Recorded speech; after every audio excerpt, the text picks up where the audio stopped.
Friends, आज की short analysis में हम डिस्कस करेंगे लिंक लिमिटेड स्टॉक के ऊपर। दोस्तों ये स्टॉक अगर आप देखो तो मई 2024 से करेक्शन के अंदर चल रहा है। मोटा मोटी देखो तो दोस्तों 4 महीने यानी पूरा एक क्वार्टर इसने करेक्शन में बिता दिया। और करेक्शन में भी दोस्तों अगर आप देखो तो इसने दोनों तरह का करेक्शन दिया, प्राइस वाइज, टाइम वाइज।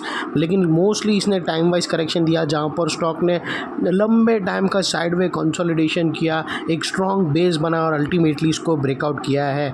और फिलहाल ये स्टॉक को देखो तो दोस्तों यहाँ पर मल्टीपल पॉजिटिव फैक्टर्स एक साथ ब्रेकआउट हुए हैं, जिसके तहत ये स्टॉक करंट लेवल से अपसाइड में 20 से 22% तक रनअप के लिए रेडी है।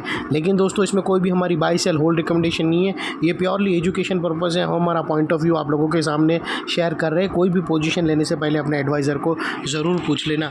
दोस्तों आप लोग देख सकते हो कि ये वो टॉप था जहाँ से करेक्शन स्टार्ट हुआ था और यहाँ से कुछ ऐसी downward sloping parallel channel stock के अंदर बनी थी। और जब तक स्टॉक ये डाउनवर्ड स्लोपिंग पैरेलल चैनल में था, स्टॉक ने प्राइस वाइज करेक्शन दिया और यहाँ पर back to back lower lows hit हुए। दोस्तों अगर आप देखो तो पहला लोअर लोज यहाँ पर हिट हुआ, सेकंड लोअर लोज यहाँ हिट हुआ, थर्ड लोअर लोज यहाँ हिट हुआ। और जैसे ही दोस्तों ये downward sloping parallel channel upside में ब्रेकआउट हुई, इसने मल्टीपल हायर हाइज को एक साथ ब्रेक करके उसके अबाव हाई वॉल्यूम क्लोजिंग देकर कंफर्म कर दिया करेक्शन कंप्लीटेड। यहाँ पर दो बड़ी चीज़ एक साथ हमें मिली दोस्तों। पहला तो उसने डाउनवर्ड स्लोपिंग पैरेलल चैनल को अपसाइड में ब्रेक किया, जिसकी वजह से जो स्ट्रेट डाउन साइड फॉल आ रहा था वो रुक गया। और सेकेंडली इसके अंदर जो back to back lower lows hit हो रहे थे वो स्टॉप होके उसके अगेंस्ट में उसने first time higher highs register करके कंफर्म कर दिया स्टॉक के अंदर बॉटम लग गई है। करेक्शन कंप्लीटेड, ट्रेंड इसका चेंज हो चुका है, करेक्शन का ट्रेंड बाई साइड पर शिफ्ट हो चुका है। अनलेस एंड अनटिल यहाँ पर कोई नया लोअर लोज ना मिले या फिर पुराने लोअर लोज के नीचे क्लोजिंग ना दे दे, तब तक हम यही मानकर चलेंगे कि यहाँ पर बॉटम लग चुकी है और ट्रेंड इसका चेंज हो चुका है। सेकेंडली दोस्तों बात कर लेते हैं यहाँ पर डाइवर्शन की। तो दोस्तों अगर मैं आप लोगों को MACD डालकर दिखाओ तो यहाँ पर हमें क्लियरली डाइवर्शन विटनेस होता है। दोस्तों प्राइस एक्शन की जो लास्ट लोअर लो स्विंग अगर आप देखो तो वो ये साइड पे डाउन साइड टिल्ट हुए है फ्रेंड्स। और वही दोस्तों MACD का ऑसिलेशन देखो तो वो अपसाइड में टिल्ट हुए है और यहाँ से हमें ब्रेकआउट मिला है जो एक अपसाइड मोमेंटम पंप करेगा स्टॉक के अंदर। और फ्रेंडली लास्ट बात कर लेते हैं हम चार्ट पैटर्न की। तो दोस्तों अगर आप देखो तो यहाँ पर एक ज़बरदस्त एक साइड में कंसोलिडेशन हुआ और एक इतनी बड़ी रेंज ब्रेकआउट हुई है दोस्तों। ये रेंज को बनने में स्टॉक को इटसेल्फ पूरे 4 महीने लग गए दोस्तों। और 4 महीने के बाद अल्टीमेटली स्टॉक ने ये रेंज ब्रेकआउट किया है। ये दोस्तों कोई छोटी मोटी रेंज नहीं है। और ये जो इनसाइड रेंज है फ्रेंड्स, जिसने जो मतलब पेशेंस जो टेस्ट किया है, होल्ड जो इसने ये स्टॉक होल्ड किया है उसको लाजो। और दोस्तों ये कंपनी कोई जैसी तैसी कंपनी नहीं है, ये जायंट स्टेशनरी कंपनी है और एशिया के अंदर जायंट स्टेशनरी कंपनी है। एक्सपोर्ट के अंदर इसका बहुत 50 कंपनी में इसका माल एक्सपोर्ट होता है। तो ये कंपनी भी फंडामेंटल वाइज भी ज़बरदस्त है। इसका तुम भी एनालिसिस करना फंडामेंटल वाइज तुम ज़रा देख लेना। टेक्निकल एक्सपेक्ट पे भी स्टॉक ज़बरदस्त ब्रेकआउट दिया है। और दोस्तों कोई भी रेंज अगर आप देखो ना दोस्तों 15-20 दिन की अगर ब्रेकआउट होती है तो तबाही मचाती है। ये एक क्वार्टर की रेंज है दोस्तों, जो अल्टीमेटली ये रेंज से ब्रेकआउट होने के बाद अपसाइड में ज़बरदस्त मूवमेंट देगी। और सेकेंडली दोस्तों आप लोगों को एक और बात भी बता दूं कि दोस्तों अगर आप देखो ना तो नेकलाइन की ये कुछ नई चीज़ आप लोगों को जानने मिलेंगी फ्रेंड्स।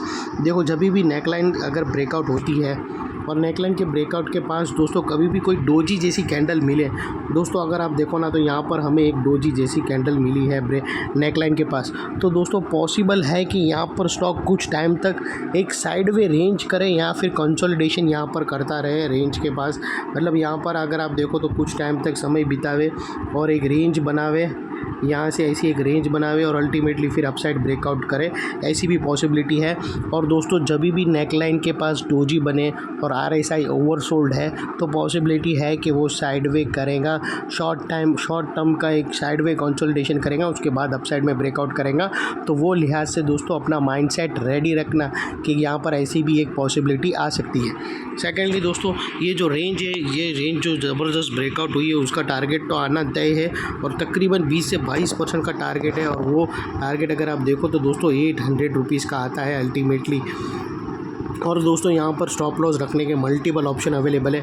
आप फर्स्ट ब्रेकआउट कैंडल के लो के नीचे क्लोजिंग बेसिस पे स्टॉप लॉस रख सकते हो, या फिर नियरेस्ट लोअर स्विंग देखो तो यहाँ पर ये चैनल का दोस्तों अगर आपको एक और चीज़ बता दूँ कि ये जो पैरेलल चैनल है उसकी जो बीच की ये जो लाइन है जो येलो डॉट डॉट बने ये उसका 50% है, और ये 50% एक स्ट्रॉन्ग सपोर्ट का भी काम करता है, एक स्ट्रॉन्ग रेजिस्टेंस का काम करता है। तो अभी दोस्तों ये 50% के ऊपर ये स्टॉक चल रहा है, तो ये अभी एक स्ट्रॉन्ग सपोर्ट बनकर खड़ा है।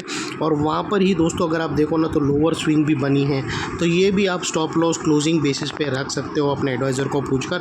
लेकिन दोस्तों इतना मेक श्योर करना है कि आपका risk to reward ratio at least 1:2 या मिनिमम 1:1.5 हो।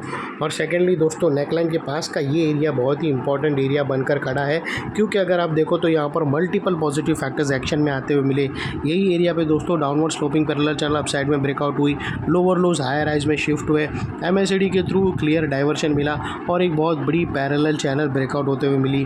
तो दोस्तों जो एरिया अभी तक एक स्ट्रॉन्ग रेजिस्टेंस था वो अल्टीमेटली स्ट्रॉन्ग सपोर्ट बनकर खड़ा है।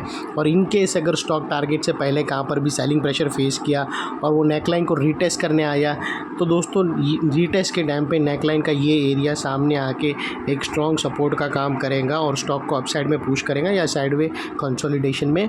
और इतने बड़े स्ट्रॉन्ग सपोर्ट के नीचे तुम्हारा स्टॉप लॉस होना चाहिए जो आसानी से हिट ना हो, और बाय एनी चांस अगर क्लोजिंग बेसिस पे हिट हो जाता है तो दोस्तों नो इफ नो बट सीधा स्टॉप लॉस देकर ट्रेड को वाइंड अप कर देना चाहिए।